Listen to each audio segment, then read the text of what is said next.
Dear student, এটা নতুন ভিডিঅ'লৈ তোমালোক আটাইকে মই ৱেলকাম জনাইছোঁ। এই ভিডিঅ'টোত মই ইতিমধ্যে অনুষ্ঠিত হৈ যোৱা বঙাইগাঁও জিলাৰ নৱম শ্ৰেণীৰ এনুৱেল এক্সামৰ মেথছৰ এখন কুৱেশ্যন পেপাৰ তোমালোকলৈ আগবঢ়াইছোঁ। বঙাইগাঁৱৰ পৰা এজন ছাত্ৰই মোলৈ পঠিয়াইছে। আৰু তোমালোকে যদি মোৰ চেনেলটোত নতুন হয় তেতিয়াহ'লে চেনেলটো ছাবস্ক্ৰাইব কৰি ল'বা। এনেধৰণৰ ভিডিঅ' মোৰ পাবৰ বাবে লগতে বেল আইকনটো ৰিফ্ৰেছ কৰিবা। আৰু কেইবাখনো ডিষ্ট্ৰিক্টৰ পৰা কুৱেশ্যন পেপাৰ আহিছে, মই তোমালোকলৈ আগবঢ়াম। যিবোৰত ইতিমধ্যে এনুৱেল এক্সাম অনুষ্ঠিত হৈ গৈছে। ইয়াত মুঠতে 45টা MCQ আছে। MCQখিনি তোমালোকৰ লগত মই ডিছকাছ কৰিম। তেতিয়াহ'লে আমি ভিডিঅ'টো ষ্টাৰ্ট কৰোঁ। কুৱেশ্যন নম্বৰ 1ত 321 আৰু 396ৰ লসাগু আৰু গসাউৰ 4টা অপশ্যন দিছে। ইয়াৰ ভিতৰত শুদ্ধ অপশ্যনটো হ'ব অপশ্যন বি, কাৰণ ইয়াক আমি এনেধৰণে সমাধান কৰিব লাগিব। আৰু সমাধান কৰাৰ অন্তত এলচিএম পালোঁ 4, 372 আৰু HCF পালোঁ 3। গতিকে আৰু শুদ্ধ এনচাৰটো হ'ব অপশ্যন বি। নেক্সট আমাক ৰুটটোৰ আনুমানিক মানৰ বাবে 4টা অপশ্যন দিছে। আমি পাইছোঁ যে √2 = 1.4142156। গতিকে আৰু শুদ্ধ এনচাৰটো হ'ব option A 1.41। Next √3 - √2 whole square = ইয়াৰ মানৰ সমান হিচাপে আমাক 4টা ভেলু দিছে। ইয়াক আমি এনেদৰে সমাধান কৰিব লাগিব। আৰু সমাধান কৰাৰ অন্তত আমি শেষত পালোঁ 5 - 2√6। মই বেছিকৈ এক্সপ্লেইন নকৰোঁ, নহ'লে ভিডিঅ'টো যথেষ্ট দীঘলীয়া হ'ব। তোমালোকে কিবা বুজি নাপালে কমেণ্ট কৰিবা। গতিকে ইয়াৰ শুদ্ধ এনচাৰটো হ'ব option C 5 - 2√6। Next question number 4ত 100%ক ভগ্নাংশত প্ৰকাশ কৰা হ'লে ইয়াৰ মান হ'ব। আমাক 4টা অপশ্যন দি দিছে। ইয়াক আমি এনেধৰণে সমাধান কৰাৰ পিছত শেষত পালোঁ ইয়াৰ এনচাৰ পালোঁ 1। গতিকে শুদ্ধ অপশ্যনটো হ'ব অপশ্যন এ 1। কুৱেশ্যন নম্বৰ 5ত দিছে a × b × c⁻m = ইয়াত যিহেতু ইনটু হৈ আছে, গতিকে আৰু শুদ্ধ এনচাৰটো হ'ব option C a⁻m × b⁻m × c⁻m। Next question number 6ত 3.523 p/q আকৃতি হ'ব। ইয়াত 3টাৰ আগত দশমিক আছে, গতিকে 1ৰ পাছত 3টা শূন্য বহিব। গতিকে আৰু শুদ্ধ এনচাৰটো হ'ব অপশ্যন ডি 3523 / 1000। নেক্সট 4টা উক্তি দিছে। তাৰ ভিতৰত কোনটো উক্তি আমাক সত্য এইটো সুধিছে আমাক। প্ৰথমতে দিছে প্ৰতিটো পূৰ্ণ সংখ্যা এটা স্বাভাৱিক সংখ্যা, এইটো অসত্য। কাৰণ পূৰ্ণ সংখ্যা 0ৰ পৰা আৰম্ভ হয় আৰু স্বাভাৱিক সংখ্যা 1ৰ পৰা আৰম্ভ হয়। তাৰপিছত প্ৰতিটো অখণ্ড সংখ্যা এটা পৰিমেয় সংখ্যা, এইটো সত্য।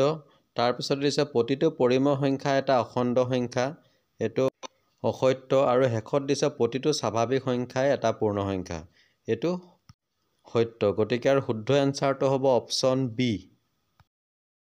নেক্সট শূন্য বহুপদৰ মাত্ৰা অপশ্যন এ 2, বি দিছে 0, চি দিছে 1 আৰু ডি দিছে সংজ্ঞাবদ্ধ নহয়। ইয়াৰ শুদ্ধ answer option C. Question number 9ত ভুজ কোনকেইটা চুকৰ ক্ষেত্ৰত ধনাত্মক হ'ব সেইটো আমাৰ পৰা বিচাৰিছে। আমি জানো যে x স্থানাংকক ভুজ বুলি কোৱা হয়। ইয়াত তোমালোকে দেখা পাইছা যে চুক 1 আৰু চুক 4 এই দুটাত ভুজ হৈছে ধনাত্মক। গতিকে শুদ্ধ অপশ্যনটো হ'ব অপশ্যন বি 1 আৰু 4 চুক। কুৱেশ্যন নম্বৰ 10ত দিছে তলৰ কোনটো ত্ৰিভুজৰ সৰ্বাংগ সমতাৰ চৰ্ত নহয়। প্ৰথম দিছে বাহু কোণ বাহু, এইটো হয়। কোণ বাহু কোণ, এইটো হয়। নেক্সট চি দিছে বাহু বাহু কোণ, এইটো নহয়। আৰু ডি দিছে বাহু বাহু বাহু, এইটো সৰ্বাংগ সমতাৰ চৰ্ত হয়। গতিকে আৰু শুদ্ধ এনচাৰটো হ'ব option C. Next question number 11ত দিছে 15 ডিগ্ৰী কোণ অংকন কৰিবলৈ তলৰ কোনটো ক্ৰম শুদ্ধ। আমি 4টা অপশ্যন ভালদৰে চালে দেখা পাম যে অপশ্যন চি হৈছে ইয়াৰ শুদ্ধ এনচাৰ। কাৰণ 60 ডিগ্ৰী কোণটোক দুভাগ কৰিলে আমি 30 ডিগ্ৰী পাম, আৰু 30 ডিগ্ৰীটোক সমানে দুভাগ কৰিলে আমি 15 ডিগ্ৰী পাম। নেক্সট তলৰ কোনটো x - 2y = 4ৰ এটা সমাধান হ'ব। অপশ্যন এ দিছে 02, বি দিছে 20, চি দিছে 40 আৰু ডি দিছে 11।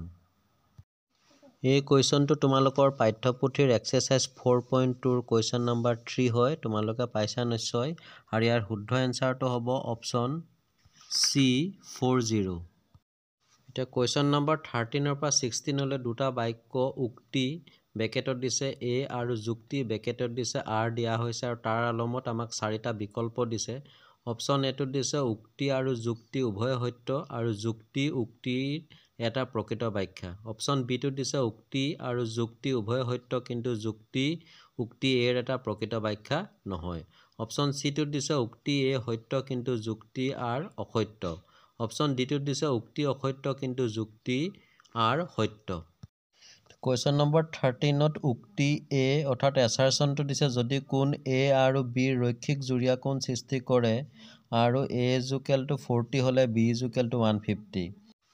এইটো অসত্য আৰু যুক্তি ৰিজনটো দিছে ৰৈখিক জুৰীয়া কোণৰ সমষ্টি সদায় 180। এইটো সত্য। গতিকে ইয়াৰ শুদ্ধ এনচাৰটো হ'ব অপশ্যন ডি উক্তি অসত্য কিন্তু যুক্তি আৰ সত্য ৰিজনটো সত্য। নেক্সট কুৱেশ্যন নম্বৰ 14ত উক্তিটো দিছে যদি x - 2 px = 2x² + 3x - k এটা উৎপাদক হয় তেন্তে k = 14 হ'ব। আমি ইয়াক এনেধৰণে সমাধান কৰা অন্তত দেখা পালোঁ যে k = 14 অৰ্থাৎ উক্তি সত্য। আকৌ যুক্তিটো দিছে x - a ৰাশিটো px বহুপদৰ উৎপাদক হ'ব যদি pa = 0 হয়। এইটো সত্য আৰু লগতে দেখা পাইছোঁ যে যুক্তি আৰ উক্তিৰ এটা প্ৰকৃত ব্যাখ্যা হয়। গতিকে ইয়াৰ শুদ্ধ এনচাৰটো হ'ব অপশ্যন এ। কুৱেশ্যন নম্বৰ 15ত উক্তিটো দিছে স্তম্ভলেখ অংকন কৰাৰ কাৰণে শ্ৰেণী অন্তৰালসমূহ অবিচ্ছিন্ন শ্ৰেণীলৈ পৰিৱৰ্তন কৰিব লাগিব। এইটো হয় আৰু যুক্তি অৰ্থাৎ ৰিজনটো দিছে স্তম্ভলেখ এটা আয়তাকাৰ চিত্ৰ ইয়াক বাৰংবাৰতা বিভাজন ব্যৱহাৰ কৰা হয় যিটো এটা অন্য এটাৰ লগত সংযুক্ত হৈ থাকে। এইটো সত্য আৰু লগতে ই উক্তিৰ এটা প্ৰকৃত ব্যাখ্যা দাঙি ধৰিছে। গতিকে শুদ্ধ এনচাৰটো হ'ব option A. Next question number 16ত উক্তিটো দিছে এটা ত্ৰিভুজ আৰু এটা সামান্তৰিক যদি একে ভূমিৰ ওপৰত আৰু একে সমান্তৰালৰ মাজত থাকে তেন্তে ত্ৰিভুজটোৰ কালি সামান্তৰিকটোৰ কালিৰ আধা হ'ব। এই উক্তিটো তোমালোকৰ পাঠ্যপুথিৰ পেজ নম্বৰ 165ৰ উদাহৰণ 2ত আছে। এইটো সত্য আৰু লগতে যুক্তিটো দিছে যে এটা ত্ৰিভুজৰ 3টা কোণৰ সমষ্টি 180 ডিগ্ৰী। এইটো সত্য আমি সকলোৱে জানো কিন্তু ই উক্তিৰ এটা প্ৰকৃত ব্যাখ্যা দাঙি ধৰা নাই অৰ্থাৎ দুইটাৰ মাজত কোনো সম্পৰ্ক নাই। গতিকে শুদ্ধ এনচাৰটো হ'ব অপশ্যন বি উক্তি এ আৰু যুক্তি আৰ উভয় সত্য আৰু যুক্তি উক্তি এৰ এটা প্ৰকৃত ব্যাখ্যা নহয়। কুৱেশ্যন নম্বৰ 17ত স্তম্ভ Xত দিয়াবোৰক স্তম্ভ Yৰ লগত মিলাবলৈ দিছে আৰু লগতে আমাক শুদ্ধ উত্তৰটো বাছি উলিয়াবলৈ দিছে। এইবোৰ আমি এনেধৰণে মিলাব লাগিব।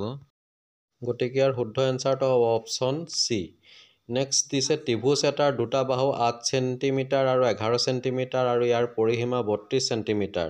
ত্ৰিভুজটোৰ অৰ্ধ পৰিসীমা এছ হ'ব। অপশ্যন এ দিছে 12 চেণ্টিমিটাৰ, বি দিছে 36 চেণ্টিমিটাৰ, চি দিছে 20 চেণ্টিমিটাৰ, ডি দিছে 16 চেণ্টিমিটাৰ। ইয়াক আমি এনেধৰণে সমাধান কৰাৰ পিছত শেষত অৰ্ধ পৰিসীমা পালোঁ ত্ৰিভুজটোৰ 16 চেণ্টিমিটাৰ। গতিকে শুদ্ধ এনচাৰটো হ'ব option D 16 centimetre. Question number 19ত আমাক এটা সমীকৰণ দিছে f = 9/5c + 32। এতিয়া তলৰ কোনটো উষ্ণতা যিটো ফাৰেনহাইট আৰু চেলচিয়াছ এই দুয়োটাতে সাংখ্যিকভাৱে একে। আমাক 4টা অপশ্যন দি দিছে ইয়াত। আমি দেখা পাইছোঁ যে -40 ডিগ্ৰী চেলচিয়াছত ফাৰেনহাইট আৰু চেলচিয়াছ এই দুইটাৰ মান সাংখ্যিকভাৱে একেই। গতিকে ইয়াৰ শুদ্ধ এনচাৰটো হ'ব option D -40 degree. Question number 20ত দিছে এটা আয়তীয় ঘনকৰ জোখ 4 চেণ্টিমিটাৰ × 5 চেণ্টিমিটাৰ × 2 চেণ্টিমিটাৰ। আয়তীয় ঘনকটোৰ পাৰ্শ্ব পৃষ্ঠ কালি হ'ব 76 centimetre square, 36 centimetre square, 40 centimetre square আৰু অপশ্যন ডি 72 চেণ্টিমিটাৰ স্কোৱাৰ। আমি জানো যে 4খন বেৰৰ কালি হৈছে পাৰ্শ্ব পৃষ্ঠ কালি আৰু ইয়াক ফৰ্মুলা মতে সমাধান কৰাৰ পিছত ইয়াৰ এনচাৰটো পালোঁ 36 চেণ্টিমিটাৰ স্কোৱাৰ। গতিকে ইয়াৰ শুদ্ধ এনচাৰটো হ'ব অপশ্যন বি 36 চেণ্টিমিটাৰ স্কোৱাৰ। এটা আমাক লেখ দিছে য'ত এটা বিন্দুৰ স্থানাংক দিছে 0,3 আৰু এটা বিন্দুৰ স্থানাংক দিছে -1,3। গাণিতিক প্ৰদৰ্শন হ'ব a = y3 দুটা চলকযুক্ত, b দিছে y = 3 এটা চলকযুক্ত, c দিছে x = 3 দুটা চলকযুক্ত আৰু d দিছে x = 3 এটা চলকযুক্ত। ইয়াৰ শুদ্ধ এনচাৰটো হ'ব অপশ্যন এ y = 3 দুটা চলকযুক্ত। নেক্সট AB আৰু CD ৰেখাই O বিন্দুত কটাকটি কৰিছে যদি angle AOC plus angle BO is equal to 70 degree আৰু angle BOD is equal to 40 degree হ'লে এতিয়া আমাক এংগুল BOE আৰু প্ৰত্যাৱৰ্তী এংগুল COEৰ মান উলিয়াবলৈ দিছে আৰু তাৰ বাবে 4টা অপচন দিছে আমাক। এইটো তোমালোকৰ টেক্সট বুকৰ এক্সাৰচাইজ 6.1 কুৱেশ্যন নম্বৰ 1 হয় আৰু ইয়াৰ শুদ্ধ এনসাৰটো হ'ব অপচন B 30 ডিগ্ৰী আৰু 250 ডিগ্ৰী। পিছে এটা সামান্তৰিকৰ বিপৰীত বাহুবোৰ সমান এইটো সত্য, বিপৰীত কোণবিলাক সমান এইটো সত্য, কৰ্ণ দুডাল পৰস্পৰ লম্বভাৱে সমদ্বিখণ্ডিত হয় এইটো অসত্য, কৰ্ণ দুডাল পৰস্পৰ সমদ্বিখণ্ডিত হয় এইটো সত্য। গতিকে শুদ্ধ এনসাৰটো হ'ব অপচন C ABD সত্য। কুৱেশ্যন নম্বৰ 24ত ABCD এটা সামান্তৰিক দিছে আৰু কেইটামান কণ্ডিশ্যন দিছে আৰু শেষত আমাক ADৰ মানটো উলিয়াবলৈ দিছে। এই কুৱেশ্যনটো তোমালোকৰ টেক্সট বুকৰ এক্সাৰচাইজ 9.2ৰ কুৱেশ্যন নম্বৰ 1ৰ পৰা উঠাই দিছে, তোমালোকে পাইছা নিশ্চয় আৰু ইয়াৰ শুদ্ধ এনসাৰটো হ'ব option B 12.8 centimetre. Next question number 25ত দিছে প্ৰতিটো ঘটনাৰ সম্ভাৱিতা ডেছ আৰু ডেছৰ মাজত থাকে। ইয়াৰ শুদ্ধ এনসাৰটো হ'ব অপচন C 0 আৰু 1ৰ মাজত। এইটো তোমালোকৰ পাঠ্যপুথিৰ যিটো সম্ভাৱিতা তাৰ সাৰাংশতে আছে, পাইছা নিশ্চয়। কুৱেশ্যন নম্বৰ 26ত দিছে এখন ক্ৰিকেট খেলত এগৰাকী খেলুৱৈয়ে 30টা বলৰ ভিতৰত 6টা বাউণ্ডেৰী কোবায়, তেওঁ বাউণ্ডেৰী নুকুবোৱাৰ সম্ভাৱিতা হ'ব। ইয়াত বাউণ্ডেৰী নুকুবোৱাৰ কথা কৈছে, গতিকে ইয়াৰ শুদ্ধ এনসাৰটো হ'ব অপচন B 4/5। নেক্সট এটা মুদ্ৰা 1000 বাৰ টছ কৰাত নিম্নোক্ত ধৰণে বাৰংবাৰতা পোৱা গ'ল। মুণ্ড পালে 455 আৰু পুচ্ছ অৰ্থাৎ টেইল পালে 545। এতিয়া প্ৰতিটো ঘটনাৰ বাবে সম্ভাৱিতা হ'ব অপচন B 455/1000 আৰু 545/1000। নেক্সট কুৱেশ্যন নম্বৰ 28 এটা লম্ব বৃত্তাকাৰ শংকুৰ বক্ৰ পৃষ্ঠকালি হ'ব যাৰ নতি উচ্চতা 10 চেণ্টিমিটাৰ আৰু ভূমি ব্যাসাৰ্ধ 7 চেণ্টিমিটাৰ।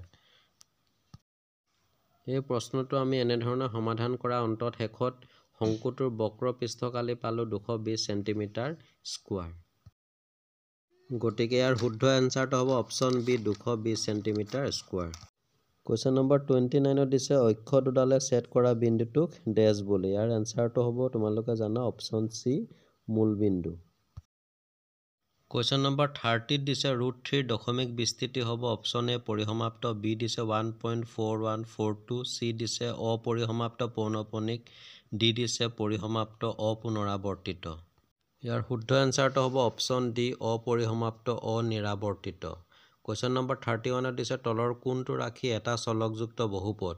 ইয়াত আমি দেখা পাইছোঁ যে অপচন B টোত কেৱল চলক এটাই আছে, সেইটো হৈছে x, আৰু বাকী তিনিওটা অপচনতে দুটা চলক x আৰু y আছে। গতিকে এটা চলকযুক্ত বহুপদটো হ'ব option B 28x² - 4x + 1। Question number 32ত দিছে বহুপদ ৰাশিটোৰ x² সহগ হ'ব। আমি দেখা পাইছোঁ যে x² আগত আছে -6, গতিকে ইয়াৰ শুদ্ধ এনসাৰটো হ'ব অপচন C -6। 33টোত দিছে x² - 9 বহুপদৰ এটা শূন্য হ'ব।